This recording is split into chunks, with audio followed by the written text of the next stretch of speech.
Hello friends, welcome to GK my game. ಪ್ರಶ್ನೆಗಳ ಸಂಪೂರ್ಣ ಮಾಹಿತಿಗಾಗಿ ವಿಡಿಯೋನ ಎಲ್ಲೂ ಸ್ಕಿಪ್ ಮಾಡದೆ ಕಂಪ್ಲೀಟ್ ಆಗಿ ನೋಡಿ. ಇವತ್ತಿನ ಪ್ರಶ್ನೆಗಳಲ್ಲಿ ಮೊದಲನೇ ಪ್ರಶ್ನೆ, ಮೊಸರಿನ ಜೊತೆ ಯಾವುದನ್ನು ಸೇವಿಸುವುದರಿಂದ ಆರೋಗ್ಯ ಹಾಳಾಗುತ್ತದೆ? ಆಪ್ಷನ್ಸ್: ಎ ಮೀನು, ಬಿ ಮಾವಿನ ಹಣ್ಣು, ಸಿ ಬಾಳೆಹಣ್ಣು, ಡಿ ತುಪ್ಪ.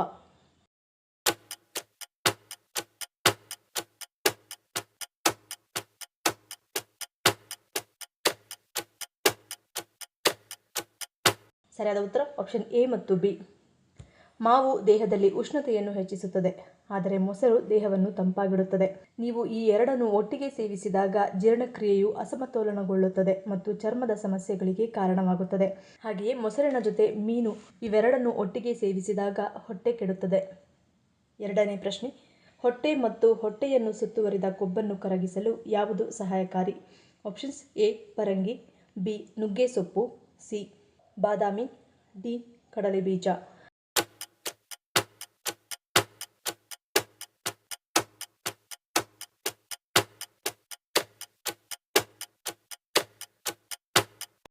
ಸರಿಯಾದ ಉತ್ತರ ಆಪ್ಷನ್ ಸಿ ಬಾದಾಮಿ. ಹೊಟ್ಟೆಯ ಕೊಬ್ಬನ್ನು ಕಡಿಮೆ ಮಾಡಲು ಬಾದಾಮಿಯನ್ನು ರಾತ್ರಿ ನೀರಿನಲ್ಲಿ ನೆನೆಸಿ ಮತ್ತು ಬೆಳಗ್ಗೆ ಖಾಲಿ ಹೊಟ್ಟೆಯಲ್ಲಿ ಸೇವಿಸಿ. 1 ತಿಂಗಳ ಕಾಲ ಹೀಗೆ ಮಾಡುವುದರಿಂದ ಹೊಟ್ಟೆಯ ಕೊಬ್ಬು ಶೀಘ್ರವಾಗಿ ಕಡಿಮೆಯಾಗುತ್ತದೆ. ಮೂರನೇ ಪ್ರಶ್ನೆ, ಭಾರತದಲ್ಲಿ ಮೊದಲು ಜನಿಸಿದವರು ಯಾರು?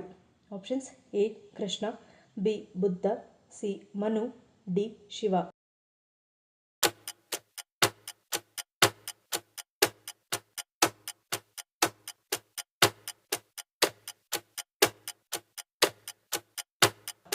ಸರಿಯಾದ ಉತ್ತರ ಆಪ್ಷನ್ ಸಿ ಮನು. ಹಿಂದೂ ಪುರಾಣದಲ್ಲಿ ಮತ್ತು ಮತ್ಸ್ಯ ಪುರಾಣದ ಪ್ರಕಾರ ಋಷಿ ಮನು ಭೂಮಿಯ ಮೇಲೆ ದೇವರು ಸೃಷ್ಟಿಸಿದ ಮೊದಲ ವ್ಯಕ್ತಿ. ಆದ್ದರಿಂದ ಹಿಂದೂ ಪುರಾಣಗಳ ಪ್ರಕಾರ ಮನು ಭಾರತದಲ್ಲಿ ಮಾತ್ರವಲ್ಲದೆ ಇಡೀ ಪ್ರಪಂಚದಲ್ಲಿಯೇ ಜನಿಸಿದ ಮೊದಲ ವ್ಯಕ್ತಿ.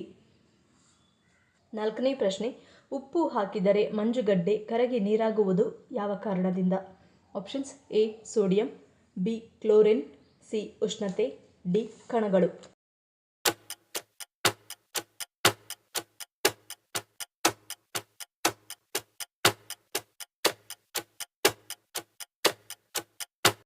ಸರಿಯಾದ ಉತ್ತರ ಆಪ್ಷನ್ ಎ ಮತ್ತು B.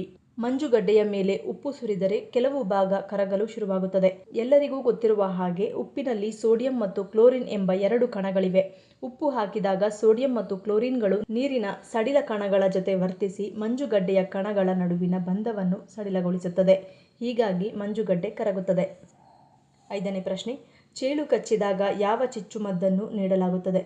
Options: A anti rabies, B antibiotic, C epinephrine, D antivenom.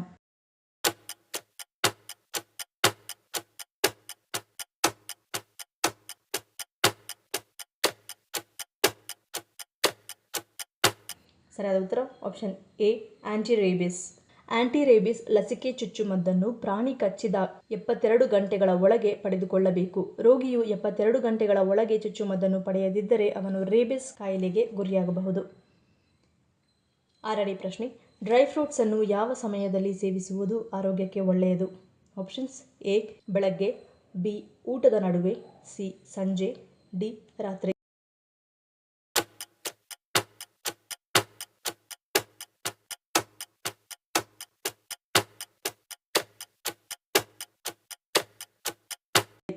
ಸರಿಯಾದ ಉತ್ತರ ಆಪ್ಷನ್ ಎ ಮತ್ತು ಬಿ.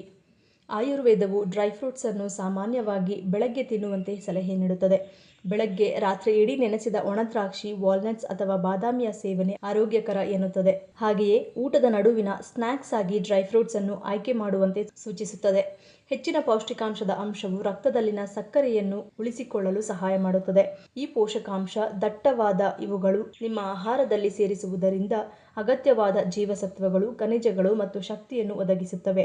ಹಾಗೆಯೇ ದೇಹದ ಸಮತೋಲನ ಮತ್ತು ಸಾಮರಸ್ಯವನ್ನು ಉತ್ತೇಜಿಸುತ್ತದೆ. ಸಂಪೂರ್ಣ ಪ್ರಯೋಜನಗಳನ್ನು ಪಡೆಯಲು ಡ್ರೈ ಫ್ರೂಟ್ಸ್ ಅನ್ನು ನೆನೆಸಿ ಸೇವಿಸುವುದು ಉತ್ತಮ.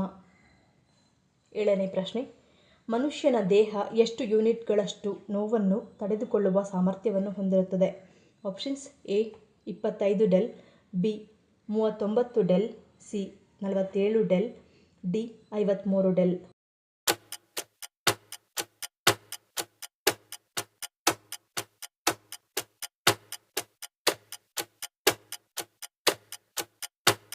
ಸರಿಯಾದ ಉತ್ತರ ಆಪ್ಷನ್ ಸಿ 47 ಡೆಲ್.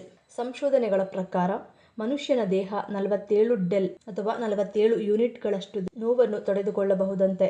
ಆದರೆ ಒಬ್ಬ ತಾಯಿಯು ತನ್ನ ಮಗುವಿಗೆ ಜನ್ಮ ನೀಡುವಾಗ ನೋವಿನ ಪ್ರಮಾಣ ಸರಿಸುಮಾರು 57 ಡೆಲ್ಗಳಷ್ಟಾಗಿರುತ್ತದೆಯಂತೆ. ಇದು ಎಷ್ಟರ ಮಟ್ಟಿಗೆ ನೋವುಂಟು ಮಾಡುತ್ತದೆ ಎಂದರೆ, ನಮ್ಮ ದೇಹದ 20 ಮೂಳೆಗಳನ್ನು ಒಂದೇ ಬಾರಿಗೆ ಮುರಿದರೆ ಆಗುವಷ್ಟು ನೋವನ್ನು ತಾಯಿ ತಡೆದುಕೊಳ್ಳುತ್ತಾಳಂತೆ. 8ನೇ ಪ್ರಶ್ನೆ, ಬಹುಮುಖ ತರಕಾರಿ ಎಂದು ಯಾವ ತರಕಾರಿಯನ್ನು ಕರೆಯುತ್ತಾರೆ?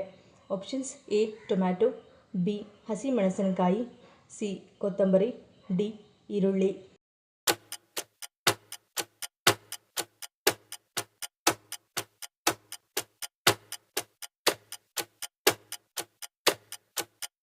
ಸರಿಯಾದ ಉತ್ತರ ಆಪ್ಷನ್ ಡಿ ಈರುಳ್ಳಿ.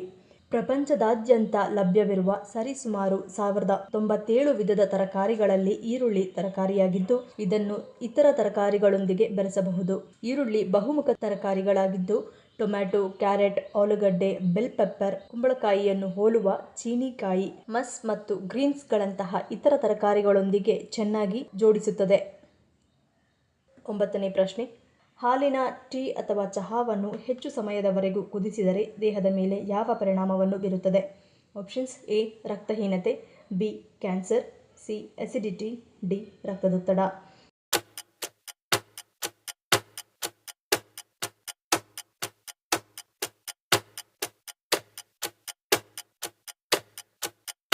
ಸರಿಯಾದ ಉತ್ತರ ಈ ಮೇಲಿನ ಎಲ್ಲವೂ. ಹಾಲಿನ ಚಹಾವನ್ನು ದೀರ್ಘಕಾಲದವರೆಗೆ ಕುದಿಸುವುದರಿಂದ ಅದರಲ್ಲಿರುವ ಟ್ಯಾನಿನ್ಗಳ ಪ್ರಮಾಣವು ಹೆಚ್ಚಾಗುತ್ತದೆ. ಇದು ಪೋಷಕಾಂಶಗಳ ಹೀರಿಕೊಳ್ಳುವಿಕೆಯನ್ನು ಅಡ್ಡಿಪಡಿಸುತ್ತದೆ. ಅಲ್ಲದೆ ಹೆಚ್ಚಿನ ಟ್ಯಾನಿನ್ ಅಂಶವು ದೇಹದಲ್ಲಿ ಕಬ್ಬಿಣದ ಕೊರತೆಯನ್ನು ಉಂಟುಮಾಡುತ್ತದೆ. ಇದರಿಂದ ರಕ್ತಹೀನತೆ ಬರುವ ಸಾಧ್ಯತೆ ಕೂಡ ಹೆಚ್ಚಾಗಿರುತ್ತದೆ. ಅತಿಯಾಗಿ ಕುದಿಸುವ ಹಾಲಿನ ಚಹಾವು ಅದರ pH ಅನ್ನು ಬದಲಾಯಿಸುತ್ತದೆ. ಚಹಾವು ಹೆಚ್ಚು ಆಮ್ಲೀಯವಾಗುತ್ತದೆ. ಅತಿಯಾಗಿ ಕುದಿಸುವ ಹಾಲಿನ ಚಹಾವು ಅಕ್ರಿಲಾಮೈಡ್ ಅನ್ನು ಉತ್ಪಾದಿಸುತ್ತದೆ. ಇದು ಕ್ಯಾನ್ಸರ್ ಉಂಟುಮಾಡುವ ವಸ್ತುವಾಗಿದ್ದು ಆರೋಗ್ಯಕ್ಕೆ ಹಾನಿಕಾರಕವಾಗಿದೆ. ತುಂಬಾ ಹೊತ್ತು ಹಾಲಿನೊಂದಿಗೆ ಕುದಿಸಿದ ಚಹಾ ಕುಡಿಯುವುದರಿಂದ ಅಸಿಡಿಟಿ, ಹೊಟ್ಟೆ ನೋವು ಮತ್ತು ಮಲಬದ್ಧತೆಯಂತಹ ಸಮಸ್ಯೆಗಳು ಉಂಟಾಗಬಹುದು ಮತ್ತು ರಕ್ತದೊತ್ತಡವನ್ನು ಹೆಚ್ಚಿಸುತ್ತದೆ. ಚಹಾವನ್ನು ಟೇಸ್ಟ್ ಮತ್ತು ಆರೋಗ್ಯಕರವಾಗಿರಿಸಲು ಕೇವಲ 4 ರಿಂದ 5 ನಿಮಿಷಗಳ ಕಾಲ ಕುದಿಸಬೇಕು. 10ನೇ ಪ್ರಶ್ನೆ, ಯಾವುದನ್ನು ಬಳಸುವುದರಿಂದ ಜೀವನದಲ್ಲಿ ಸಕ್ಕರೆ ಕಾಯಿಲೆ ಎಂದಿಗೂ ಬರುವುದಿಲ್ಲ? ಆಪ್ಷನ್ಸ್: ಎ ಭೃಂಗರಾಜ, ಬಿ ದೊಡ್ಡಪತ್ರೆ, ಸಿ ಲಕ್ಕಿ ಗಿಡ, ಡಿ ಮಧುನಾಶಿನಿ.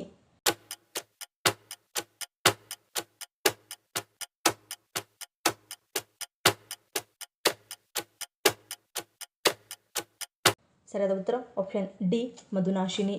ಮಧುನಾಶಿನಿ ಸಸ್ಯವನ್ನು ಸ್ವೀಟ್ ಡೆಸ್ಟ್ರಾಯರ್ ಎಂದು ಕರೆಯುತ್ತಾರೆ. ಇದು ನೈಸರ್ಗಿಕ ಸಿಹಿ ಪಂಚನ್ನು ಪ್ಯಾಕ್ ಮಾಡುವ ಎಲೆಗಳಾಗಿವೆ. ಮಧುನಾಶಿನಿ ಸ್ಥಾವರವು ಸಂಸ್ಕರಿಸಿದ ಸಕ್ಕರೆಗೆ ಆರೋಗ್ಯಕರ ನೈಸರ್ಗಿಕ ಪರ್ಯಾಯವನ್ನು ನೀಡುತ್ತದೆ. ಅದರ ನೈಸರ್ಗಿಕ ಮಾಧುರ್ಯ ಮತ್ತು ಸಂಭಾವ್ಯ ರಕ್ತದಲ್ಲಿನ ಸಕ್ಕರೆ ನಿಯಂತ್ರಿಸುವ ಗುಣಲಕ್ಷಣಗಳೊಂದಿಗೆ ಮಧುನಾಶಿನಿ ಸಸ್ಯವು ಮಧುಮೇಹ ಸ್ನೇಹಿ ಆಯ್ಕೆಯಾಗಿದೆ. ನಿಮ್ಮ ಸಿಹಿ ಹಲ್ಲುಗಳನ್ನು ತೃಪ್ತಿಪಡಿಸಲು ಅಪರಾಧ ಮುಕ್ತ ಮಾರ್ಗವನ್ನು ಇದು ನೀಡುತ್ತದೆ. ಈ ಎಲೆಗಳು ಉತ್ಕರ್ಷಣ ನಿರೋಧಕಗಳಲ್ಲಿ ಸಮೃದ್ಧವಾಗಿದ್ದು, ಇದು ಪ್ರತಿರಕ್ಷಣಾ ಕಾರ್ಯವನ್ನು ಬೆಂಬಲಿಸುತ್ತವೆ. ಮುಂದಿನ ಪ್ರಶ್ನೆ, ಜ್ಞಾನಪೀಠ ಪ್ರಶಸ್ತಿ ಮೊದಲು ಯಾವ ಭಾಷೆಗೆ ದೊರಕಿತ್ತು? Options: A Hindi, B Tamil, C Kannada, D Malayalam.